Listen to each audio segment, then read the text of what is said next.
រឿងមិត្តសម្លាញ់ឆ្មានិងកណ្ដុរនៅក្នុងភូមិតូចមួយមានឆ្មាមួយឈ្មោះមីមីដែលតែងតែដើរលេងជុំវិញផ្ទះអ្នកភូមិនៅថ្ងៃមួយមីមីបានជួបកណ្ដុរតូចមួយឈ្មោះកុកកុកនៅជិតឃ្លាំងស្រូវដំបូងមីមីគិតថាចង់ចាប់កុកកុកធ្វើជាអាហារប៉ុន្តែគាត់ឈប់សម្រេចចិត្តកុកកុកខ្លាចខ្លាំងណាស់ហើយសុំឲ្យមីមីកុំធ្វើអីវាមីមីមានចិត្តមេត្តាហើយសម្រេចថានឹងមិនប៉ះពាល់កុកកុកទេពីថ្ងៃនោះមក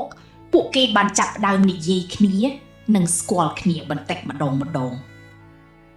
កុកកុកបានប្រាប់ថាវាអត់មានមិត្តហើយរស់នៅតែម្នាក់ឯង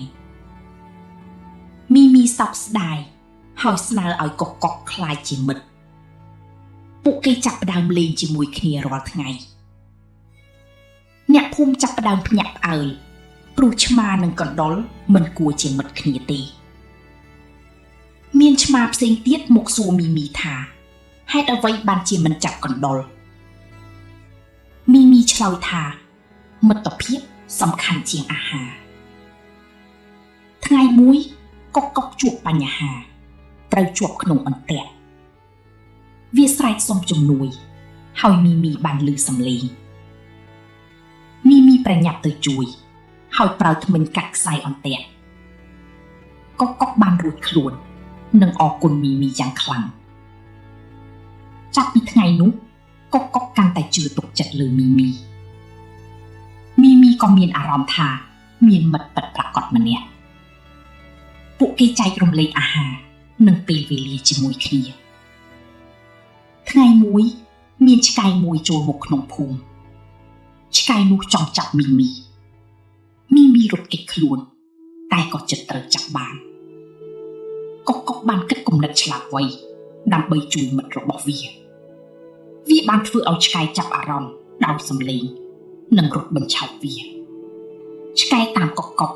ហើយមីមីអាចរត់គេចបានក្រោយមកកុកកុកក៏រត់គេចបានដូចគ្នាមីមីអរគុណកុកកុកសម្រាប់ការជួយពួកគេយល់ថាមិត្តភាពគឺការជួយគ្នានៅពេលលំបាកអ្នកភូមិក៏ចាប់ផ្ដើមយល់និងគាំទ្រមិត្តភាពរបស់ពួកគេ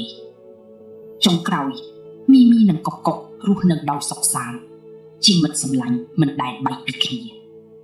ចប់សារសំខាន់មិត្តភាពពិតមិនពឹងផ្អែកលើភាពខុសគ្នាប៉ុន្តែពឹងផ្អែកលើចិត្តស្មោះត្រង់និងការជួយគ្នា